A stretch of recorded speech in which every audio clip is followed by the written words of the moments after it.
Paz, eu vim, o Naldo cristão, o Naldo pastor, ele veio de um suicídio, né, cara? O meu irmão, ele, mais velho do que eu, alguns anos, ele se enforcou em 2008, se eu não me engano, 2008. E ali começou, eu entrei naquele processo de depressão, né? Bebia ainda nessa época. E eu comecei, toda vez que eu bebia, cara, eu entrava num mundinho que não era legal, né? Chorava o tempo todo e eu não aceitava muito isso. E a minha esposa, a minha cunhada, ela se converteu, minha filha bebezinha mesmo, muito pequenininha.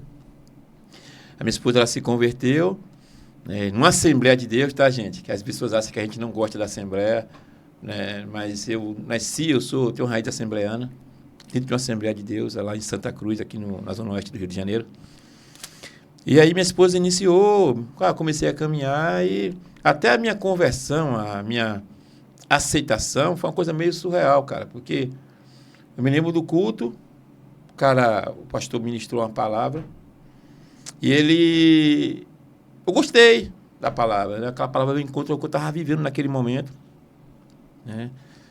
Aí ele fez o apelo, eu não fui, todo mundo esperando que eu fosse, a igreja esvaziou, fiquei sozinho dentro da igreja. E quando saiu todo mundo, eu fui lá e falei, cara, me apresenta esse cara aí, irmão, esse Jesus aí que tá falando aí, quero ver esse cara aí. E ali eu entreguei minha vida. De lá pra cá, você teve muita dificuldade? No processo da caminhada, não, Dioguinho. Por causa de quê? Porque eu acredito muito que a conversão é algo consciente, irmão. Eu preciso entender o que é se converter. Muita gente se converte na emoção, né? Naquele ritual, todo mundo indo lá na frente, eu vou também. Não, eu me converti conscientemente do que eu queria para a minha vida. Eu não queria mais aquela vida que eu tinha. Ele, cara, se esse cara aí, se Jesus está falando, tem uma nova vida para mim, essa vida que eu quero. Ali eu deixei minha vida para trás e caminhei. A dificuldade que eu tive foi largar algumas coisas, algumas práticas que eu tinha dentro de mim, como pornografia, masturbação, né? Bebida eu larguei primeiro antes de me converter. E esse processo de libertação, ela foi, né, até hoje, como eu sempre estou falando aqui no podcast, quando eu falo no podcast lá, é que tem coisas que a gente vai carregar até a volta de Jesus, irmão. Tem coisas que eu sou liberto. Meu irmão, tenta fazer a primeira vez para tu ver. Não tem jeito, cara. Se eu tiver qualquer toque, meu irmão, dentro daquele coisa que eu sou dependente, eu caio. É por isso que o apóstolo Paulo escreve lá dizendo que aquele que está de pé, cuide-se para que não caia. Ele está dizendo o seguinte, meu irmão, nós temos a propensão de cair. Então, se cuide para que não caia. Vigia.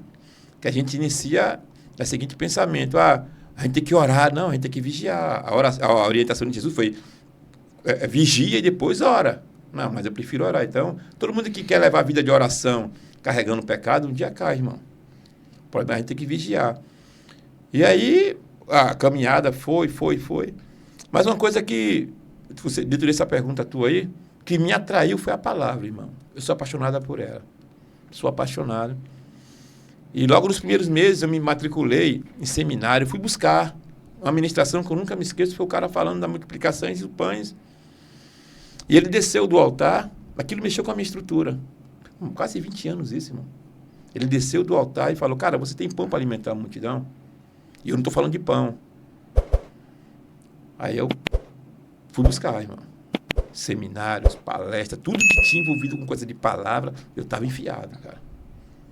Eu não cheguei hoje, depois de quase 20 anos, aonde eu estou, não foi à toa não, cara. Eu busquei conhecimento bíblico. Mas vocês sabem? Não, a gente nunca vai saber tudo. Mas a base que eu tenho hoje, né, é uma base que me livra de ser influenciado pelas falsas doutrinas, irmão. Então, hoje eu olho para o Naldo e todo o processo que eu passei, e continuo passando, né, cara? Porque nós somos seres em construção. Nós não somos... Você vê que o Paulo, ele dá a seguinte orientação de que aquele que é fiel, que começou a boa obra, ele vai terminar, ele está concluindo, ele é fiel para concluir a boa obra que ele iniciou em cada um de nós. Então, eu estou em obra, cara. Todos nós estamos em obra. Não existe ninguém dentro do Evangelho que já chegou à sua autossuficiência. Não tem como. O Evangelho é crescimento, é renúncia todo dia, é crescimento. Então, a gente nunca está pronto. Né? Pega isso aí, você de casa. Se você acha que você já está pronto, está enganado. Tá? A gente ainda não está pronto, mas a gente está sendo preparado para aquilo que Cristo quer que a gente seja ou aquilo que Cristo quer que a gente faça. Esse aí é o meu principal ponto de partida, irmão.